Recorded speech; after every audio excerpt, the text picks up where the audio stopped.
It's the moment no child should ever have to face, sitting in silence on their own birthday, waiting for a call that never comes.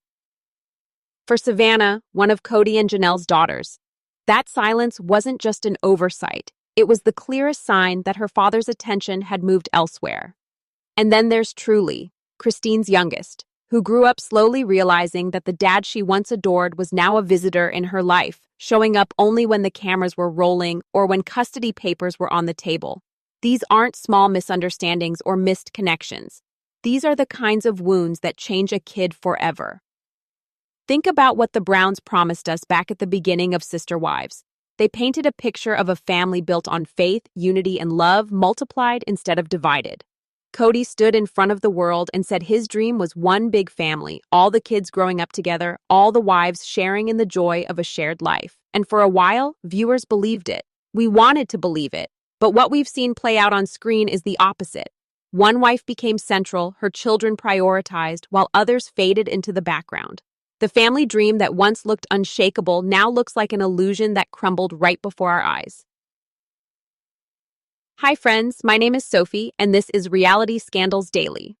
Welcome back to the channel where we break down the truths behind reality TV's biggest families. If you've been following the Brown story, and you care about what really happened behind the glossy confessional interviews, you're in the right place. Make sure to hit that subscribe button and let me know in the comments. Do you think Kody's treatment of Savannah and Truely was just neglect, or was it the ultimate betrayal?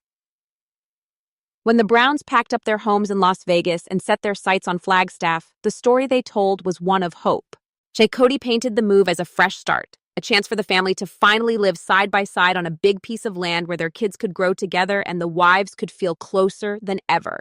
He sold it as the dream. Coyote Pass would be the place where years of strain would be replaced with unity. On camera, you could see the wives trying to buy into it. Christine smiled through her doubts. Janelle leaned on practicality. And even Meri, who had been distant for years, held on to the idea that maybe things could be different this time. The image was powerful. Wives and kids standing on an empty property, pointing out where each home would be built, imagining holidays filled with laughter, and believing that old wounds from Vegas could finally be healed by this new beginning. For fans, it looked like the perfect reset. But the reality of Flagstaff set in almost immediately, and it wasn't unity that showed up first. It was division. The homes they dreamed of building never got off the ground. Money became a constant source of stress. Instead of neighbors, the wives were scattered miles apart across Flagstaff, their daily lives more isolated than ever. Christine admitted the loneliness hit hard. Janelle, who always tried to stay patient, started to feel the cracks in her marriage widening. Even Meri, already hanging by a thread, felt the distance grow deeper. What was supposed to be a project that pulled everyone together quickly turned into endless arguments, stalled plans, and the painful realization that the dream of 4 homes on Coyote Pass was slipping further away with every passing year. Kody's vision, once pitched as family first, began to look more like a way to keep everyone guessing, never quite sure where they stood. The move to Flagstaff didn't fix the Browns. It exposed every weak spot in their foundation. The wives had stepped into this new chapter, with hope in their hearts. What they got was the exact opposite: more separation, more confusion, and the sinking feeling that the dream they had invested in was already slipping out of reach. The cracks in Flagstaff weren't just emotional, they were financial, and that's where Kody's choices spoke the loudest. From the very beginning, he insisted that Coyote Pass was going to be the family's future. 4 homes, 1 big property, everyone invested equally. But when it came time to put those promises on paper, the reality told a very different story. Kody asked the wives to shuffle names on deeds, sign documents they barely understood, and trust him with the details. He presented it as if he was organizing the family's best interests, but in practice, the more signatures he collected, the more control he gained. And that control didn't protect the wives. It left them vulnerable. Christine, who had poured her heart and money into the dream, found herself standing on shaky ground. When she finally decided to leave, she realized her name was barely tied to anything that mattered. The land she thought she'd invested in wasn't really hers, and her financial future rested in Kody's hands. For a woman who had given decades of her life to the family, it was a bitter pill to swallow. Janelle faced a similar problem. Known as the practical one, she was always careful with money. Yet even she ended up in a position where her resources were tied to property she didn't control. She put in what she could, trusted the process, but when the dream of building those homes stalled, she was left without stability and without clear answers. And then there was Meri. Years earlier, she had agreed to legally divorce Kody so he could marry Robyn, supposedly for the good of the family. But that move shifted the balance permanently.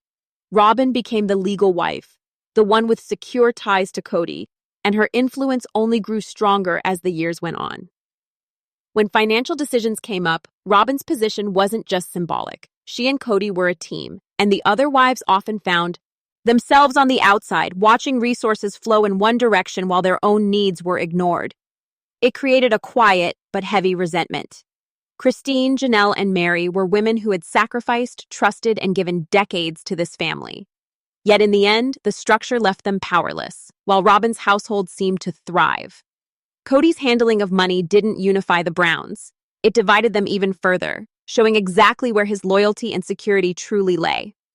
If you really want to see where the cracks in this family cut the deepest, you don't have to look at land deeds or marriage certificates. You look at the kids.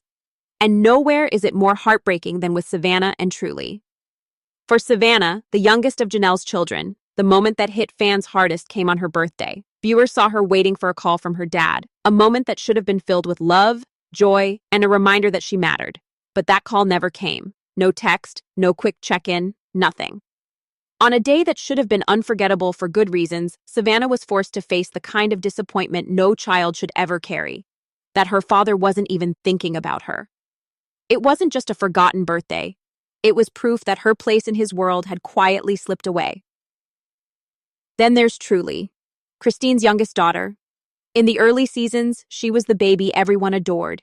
But as years passed, and as Kody's attention shifted more and more toward Robyn and her children, Truely seemed to fade into the background. Viewers noticed the lack of real moments between father and daughter. No special outings, no traditions, hardly any screen time showing their bond.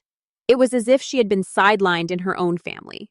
When Christine finally made the decision to leave, suddenly Kody wanted to talk custody and parenting plans. But by then, the damage was out. Ready, done. Truely didn't need legal paperwork to know her dad hadn't really been there for her. The contrast was impossible to ignore. While Savannah and Truely were left waiting, Robyn's children saw a completely different side of Kody. He was present for them. He showed up at milestones, holidays, and family dinners. The affection, the time, the energy, it was all there, but it wasn't spread equally. Fans saw the favoritism on screen, and so did the other kids. The long-term impact of this kind of neglect can't be brushed off. These aren't just storylines for a TV show. These are kids learning too early that love and attention can be conditional, that their father's presence could be turned on or off depending on which household they lived in. For Savannah, the sting of that missed birthday call will never really fade. For Truely, the absence of those years when she needed her dad most can't be rewritten by last-minute custody discussions. What Sister Wives revealed wasn't just marital strain. It was a pattern of children left behind while one household thrived, and that reality leaves scars far deeper than any property battle ever could. Savannah and Truely weren't the only ones feeling the weight of being pushed aside.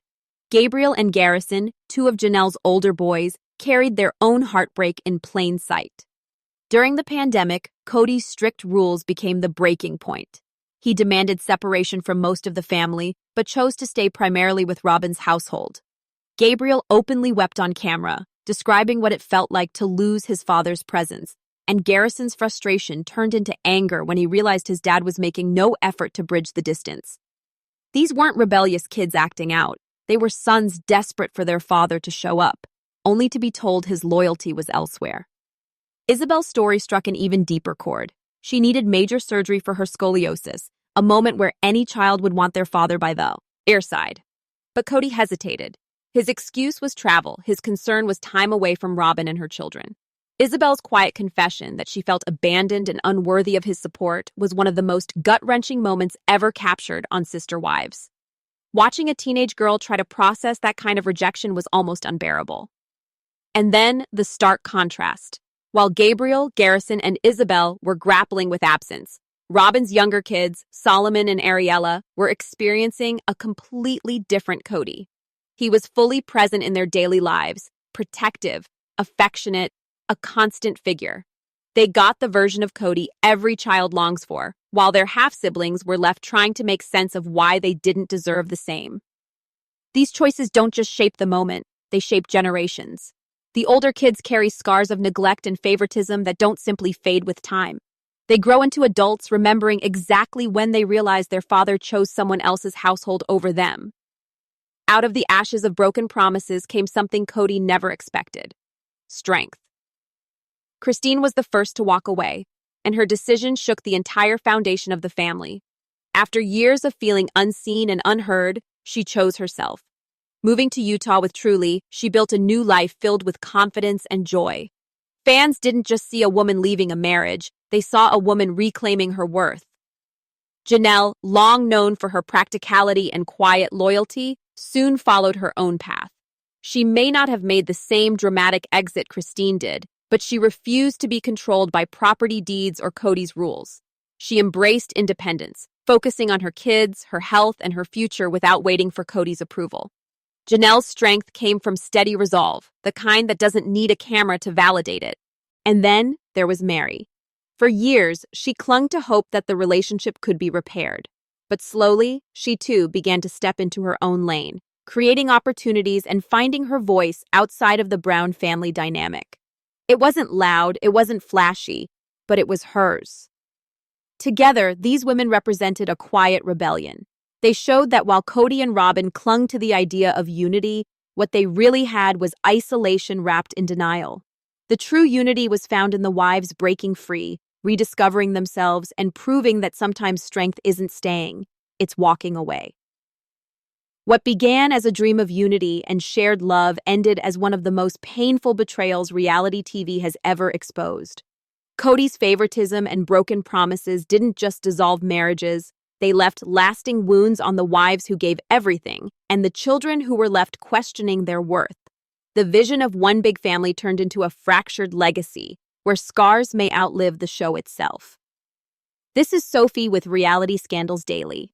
I want to hear your thoughts. Was Kody's favoritism forgivable, or was it the ultimate betrayal? Drop your comments below, join the conversation, and don't forget to subscribe for more deep dives into the truth behind the smiles.